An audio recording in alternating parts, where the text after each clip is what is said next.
Imagine if there was no more worries left. You know how good that will feel. No more worries. No more worries ever left.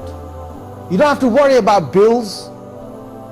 Worry about people ill in your family. You don't have to worry about the doctor, because there's no doctors in Jannah.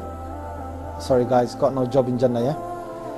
There'll be no dentist in Jannah. There's no toothache in Jannah. There's no bellyache in Jannah. There's no headache in Jannah. There's nothing to worry about in Jannah.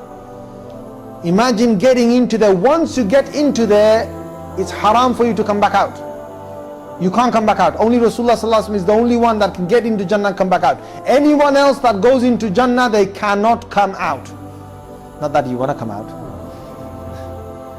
Imagine having no la khawf, there's no fear, there's nothing to worry about, nothing absolute to worry about.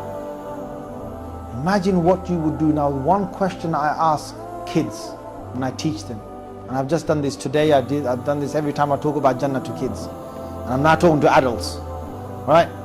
The question is, what's the thing that you will wish in Jannah? So you know what kids say? I want a house of chocolate.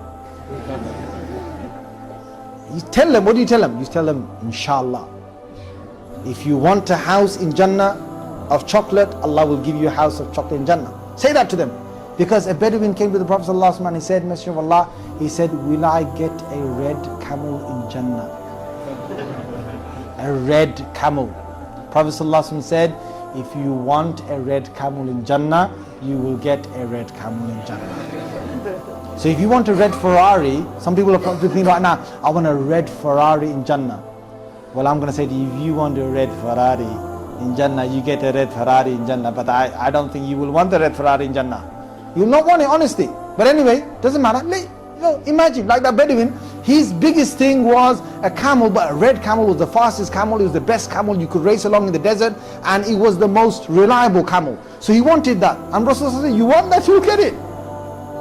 We're going to ask for a red Ferrari or a red Lamborghini, whatever you want in Jannah.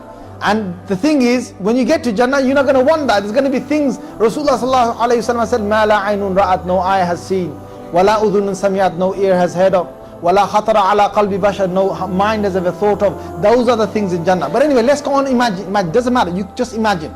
So I ask a kid, what do you want?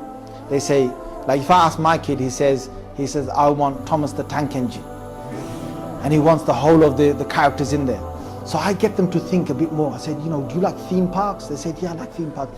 You can have the biggest theme park you can ever get. So one of them says to me, he says, yeah, that'd be really fun. I'll basically go on my theme park and I'll go down in a roller coaster, and at the end of it, I'm going to get my friend, make him stand there, and I'm going to basically kick him one. Say, yeah, why? Because no one can get hurt in Jannah, right?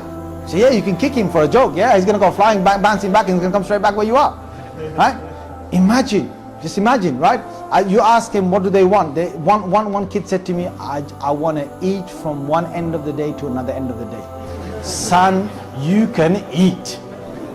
Right? Another one said to me, he said, I want to sleep all day. You want to sleep in Jannah? Go and sleep in Jannah. When you get to Jannah, you don't want to sleep there, right? But you tell them you want to sleep in Jannah all day, you sleep in Jannah all day. You want to eat there all day, you eat all day. Now what will adults say? Guys, first thing comes out, Hurun Ain. Yes? Now guys, inshallah, next session we'll talk about Hurun Ain. Yeah, so you're going to have to wait till the next session. I don't want to talk about it now, because some of you might end up having a bath by the morning. Right? You might need one by the morning. So we'll keep that for the next session. Come prepared. We'll maybe next prepare our clothes, whatever. We'll talk about Hurun Ain, right? Next time. But imagine, you got to imagine. I don't want you to sit there and start talking, and thinking how beautiful they're going to be in your mind. That's wrong.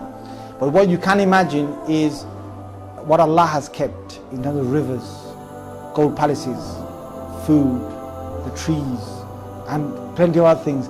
Keep motivating yourself with these things, remembrance. And when it comes to you feeling, feel like I'm already in Jannah now, then talk about Jahannam, think about Jahannam.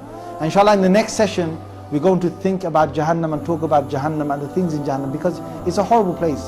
Boiling water, iron, there's going to be rods in there, snakes in there, scorpions in there, fire in there, mountains in there, people having their intestines burnt out, whole bodies, skin being stripped off, being put back on together. You've got to put yourself in that. Imagine this is happening to you, and then basically feel that you need to do some more a'mal and actions, and then think about Jannah, then think about Jahannam. Hope and fear have to be balanced in this manner. Inshallah, bi'idhnillah, you will do this. Jazakumullahu khair. لبيك اللهم لبيك لبيك لا شريك لك لبيك إن الحمد والنعمة لك والملك لا شريك لك لبيك لبيك اللهم